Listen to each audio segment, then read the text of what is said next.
We have to read back to the transcendence.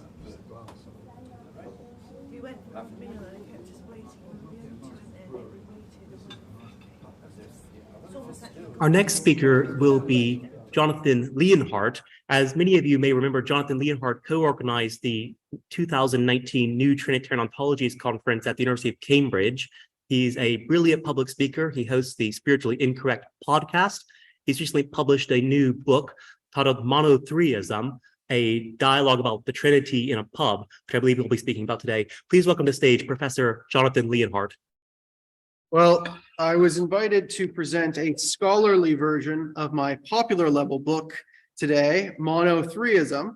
It's popular level in the sense that it's a Socratic dialogue.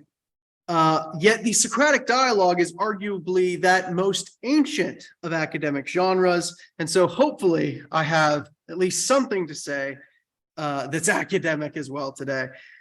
Now, growing up in the church, it's not quite working. Growing up in the church, I could never really make sense of the Trinity. And I imagine if you're in this group, that's you as well. And if the Christian God did not make sense, I wondered, why should I believe in it? But then I went off to university where I studied cosmology. Why is there anything at all? What caused the universe? And the more I realized, as I studied the origins of the universe, the more I realized that it also does not make sense. In fact, I realized that the enigmas that occur at the origins of the universe seem to be the same exact enigmas that reappear when we try to make sense of the Christian Trinity. Both of the origins of the universe and the Trinity do not make sense, and it seemed to me for precisely the same reasons. And if that is the case, then perhaps the Trinity is as rational to believe in as our own existence. We may not understand the Trinity or how the universe came to be, but somehow or other, such things must be real, or else we would not exist to talk about it. But what exactly is this parallel? How is the enigma of the Trinity the same as the enigma of existence? Well, when we are trying to explain the origin of the universe, what we are trying to explain is the existence of our universe of becoming, of temporality, change, process, of things becoming other things, etc. And the first option, oversimplified for today's talk, the first option for what caused our universe of becoming is to just appeal to more becoming. Becoming, cause becoming, on into infinity, which is what an atheist might say. Temporal becoming stretches back in this infinite chain of universes and big bangs, one after the other, after the other, after the other, after the other. But there's a problem. Infinity doesn't seem to make much sense. If I told you I would give you a cheeseburger after an infinite period of time had elapsed, would you get the cheeseburger? No, because an infinite period of time would have to pass first. And so we would never have reached this day in 2023. We'd never have come to exist. And infinitely worse, you'd never get your cheeseburger. And there are other issues with infinity, and I'm sure you've all heard the different paradoxes in Hilbert's Hotel and all such things. We may find infinites useful mathematically, but I would contend that doesn't mean they make sense logically. Indeed, it doesn't make sense for time to stretch back infinitely. There seems to need to be a rock bottom. It's only logical that if you keep going back in time, you'll eventually hit something that is outside of time. Something that is not becoming, but is sheer, unadulterated, timeless being. Now, for the insane and wonderful simplicity of a 20-minute talk, I'm going to just refer to everything within time as becoming and everything outside of time as being, even though those terms have a much more nuanced and complicated meaning and history in, say, Aquinas or Heidegger or whoever you're talking about. So just sort of equate timelessness and temporality to these terms for the sake of today's talk. And being is the second option for how the universe got here that I will suggest. The universe of becoming does not stretch infinitely back, but is grounded in timeless being. And you can all see the roots of the cosmological argument here. But there's a problem with this option as well. For if being is outside of time, how can it begin to create the world? To begin to do something is to bring time and process back into the equation. You see, in order to avoid the infinite regress of becoming, we had to remove all time and becoming from being. But if all time is removed from being, then being cannot begin to create anything at all. So on the one hand, becoming needs timeless being to stop the infinite regress, but being also needs becoming, or else it's just stuck in its timelessness, unable to begin to create anything at all. So you seem to need both. Combining being and becoming into one entity that is somehow both inside and outside of time. This would prevent the need for an infinite regression because it would still be grounded in timeless being, and yet it could still begin to create in time because it would also be becoming. Of course, the problem with this both option is that it also does not make sense. For if something is both inside and outside of time, both being and becoming kind of sounds like a contradiction. How can something be in and outside of time at the same time? Which means that all of the three options I will explore for how the universe began don't seem to make sense. Either the universe was caused by something within time, by something outside of time, or something that is both, either A, non-A, or both A and non-A. And yet, these three fairly exhaustive options do not make sense. Becoming on its own leads to an infinite regression, which doesn't make sense. Being on its own can't begin to create anything because it's outside of time. And if you try to combine both of these into one timeless thing that can somehow still cause things in time, you end up with a contradiction. Thus, I would contend that no explanation of our universe makes sense. No one can explain this relationship between being, becoming, and both. And yet, one of these three options must somehow be true, or else we wouldn't exist to talk about it. And what's interesting is how this enigma parallels the enigma of the Christian Trinity. For example, in the Old Testament, the Divine Father is often depicted as transcendent to the extent that we cannot even look him in the face without dying. He is beyond us in our ways of reasoning. Where were you when I created the heavens and the earth? God is eternal and beyond creaturely time and reckoning, and so should not be rendered in a graven image nor idol, lest Moses smash the 10 Commandments. But then, out of nowhere, this guy shows up claiming to be God's son. The son incarnates here and now within time and space. You can actually reach out, touch him, speak to him, know him. He is temporal. He's born, ages, withers, and even dies. Jesus seems within time and space and becoming. Blasphemy for you, a mere man, claim to be God.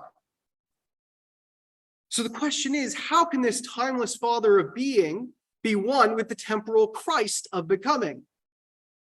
The question of how the Trinity works ends up being the exact same question we found at the origins of the universe. How do being and becoming relate?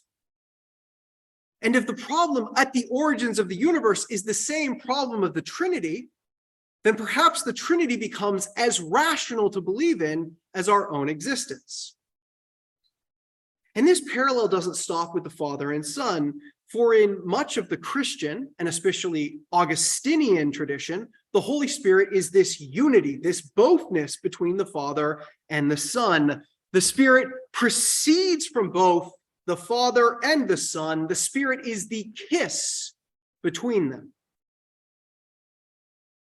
But how solid is this parallel, really?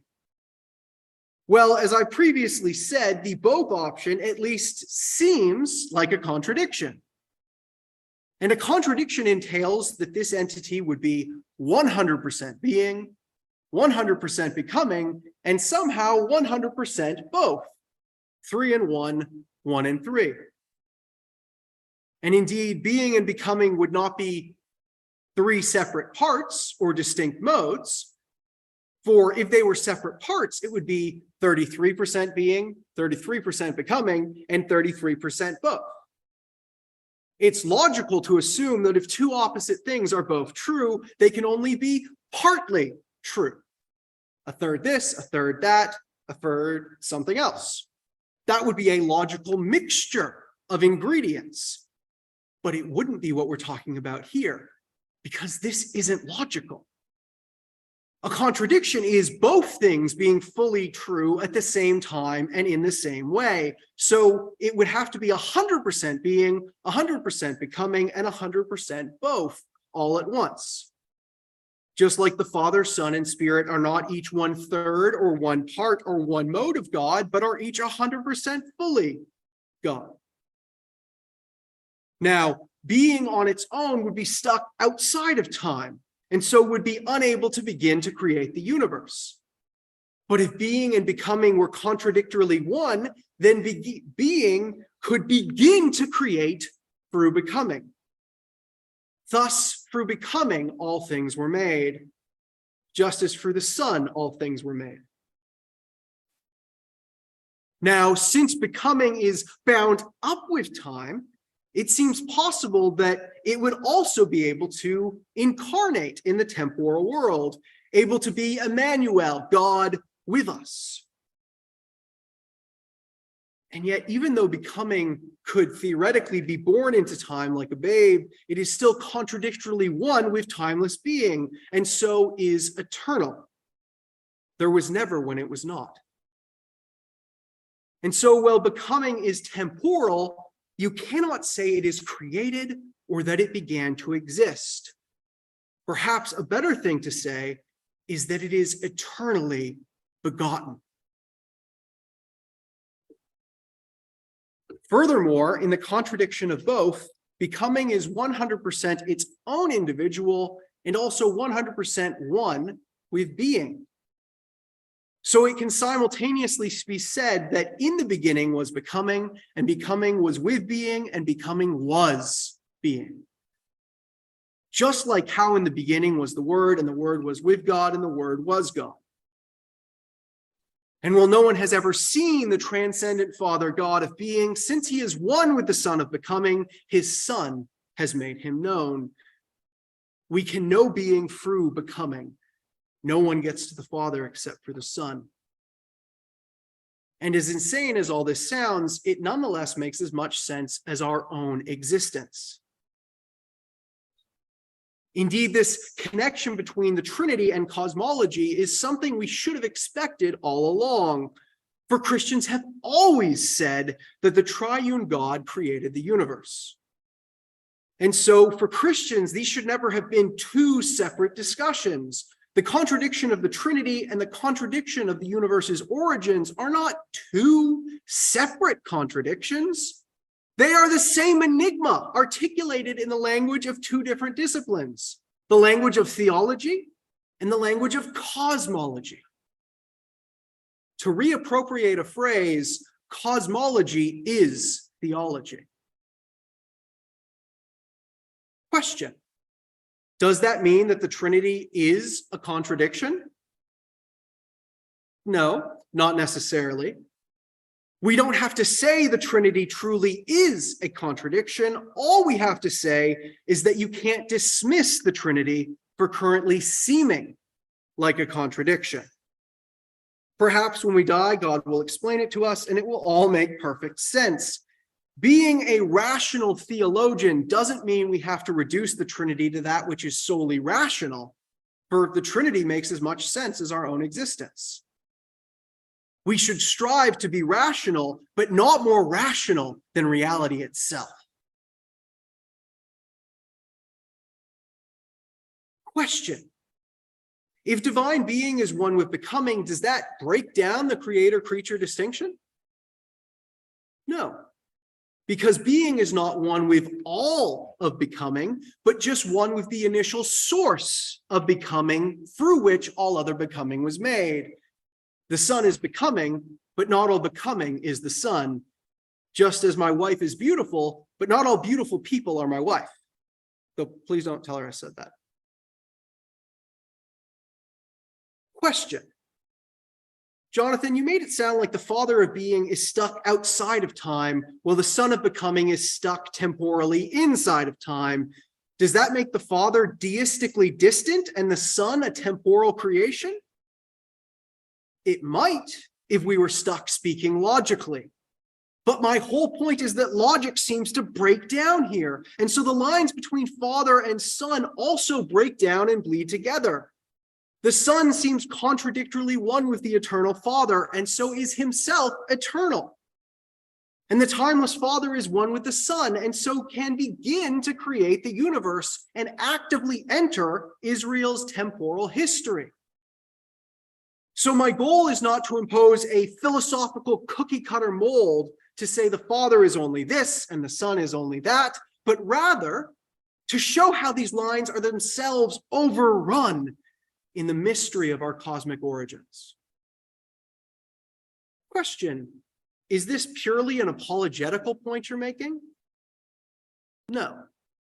Well, this does have apologetical value.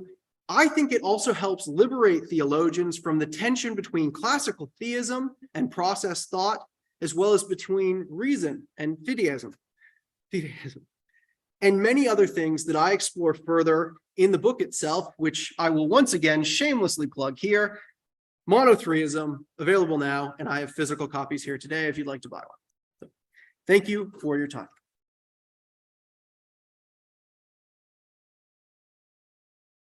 Thank you very, very much, Bob. That was wonderful. We have now 10 minutes for questions.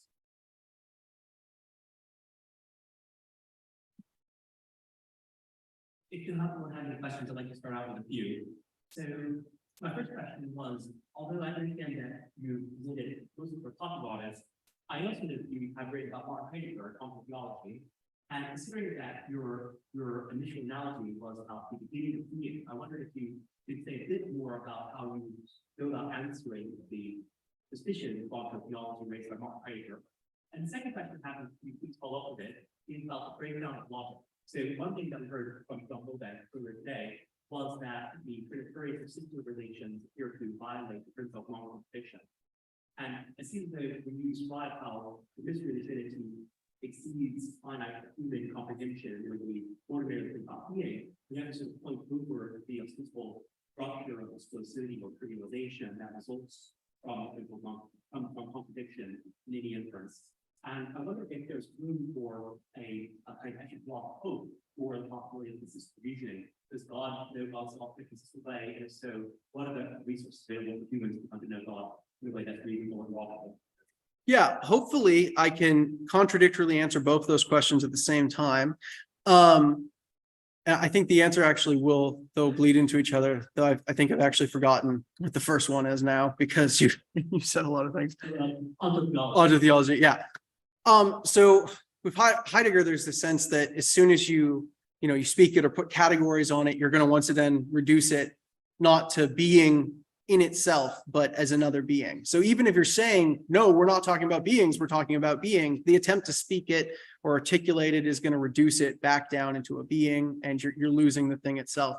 And I think that critique makes perfect sense. It seems contradictory to somehow speak of something in finite language that goes beyond that without reducing it. And I think the very fact, though, that something is beyond language, the fact that it can be a contradiction is what can overcome that divide, because a contradiction can be beyond us and not beyond us at the same time. It can be speakable in the way that the Logos is speakable and knowable, and you could reach out and, theoretically 2,000 years ago, you could have held him. It was knowable in that way. And the Father can nonetheless remain beyond our categories, beyond our language and understanding. But if those two are one in some sort of contradictory way, we can know the one through the other. And so perhaps no one has ever seen God the Father, but through the Son, he has been made known. And in that sense, if we want to truly allow Heidegger's critique to exist and to truly let the God of being itself be genuinely other and not reducible Feuerbachingly to our categories, then we should allow the possibility that he could be beyond us and not beyond us at the same time and in the same way, because that's just to allow that logic might go beyond finite logic, and so he could do both.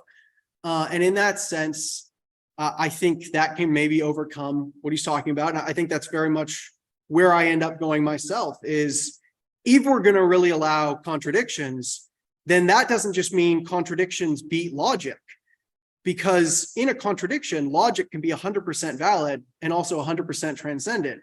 And if you think that's a contradiction, welcome to the discussion. Contradiction and logic can coexist in the logic of contradiction and neither be negated.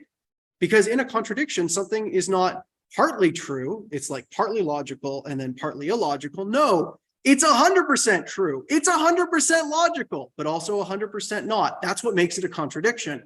And if it is a contradiction, then we can speak it and also not reduce it to language, because it can be beyond our categories and also within them at the same time and in the same way.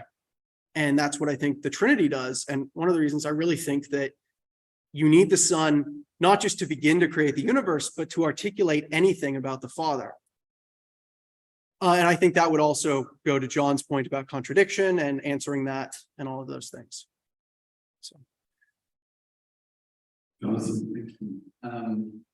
You made me, I'm still articulate this, it has something to do with the way you have given a metaphysical framing to Paul Davis's Goldilocks and Enigma. That in fact, things are just right and why are they just right? What's struck me about,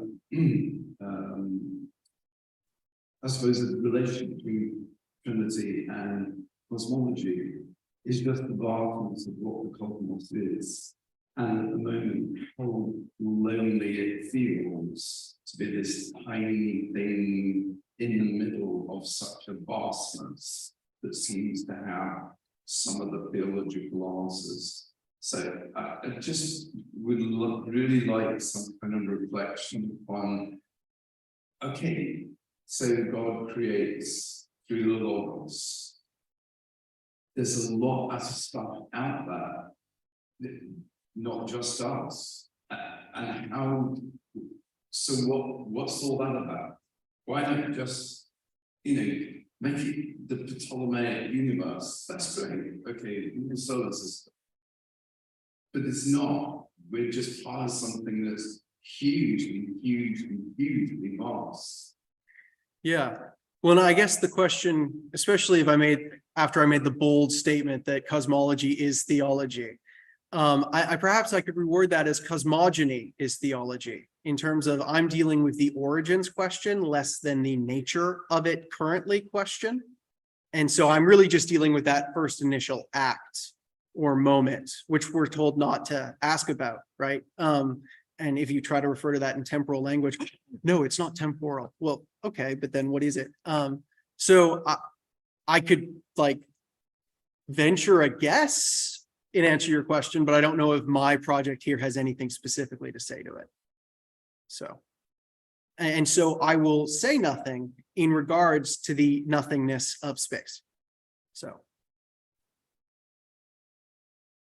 We have a few more, just one more question. If you have anything you'd like to offer?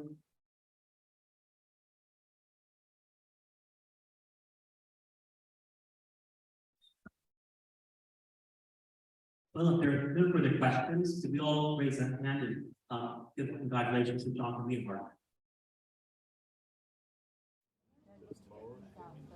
We have to Thank you. We went from half a million and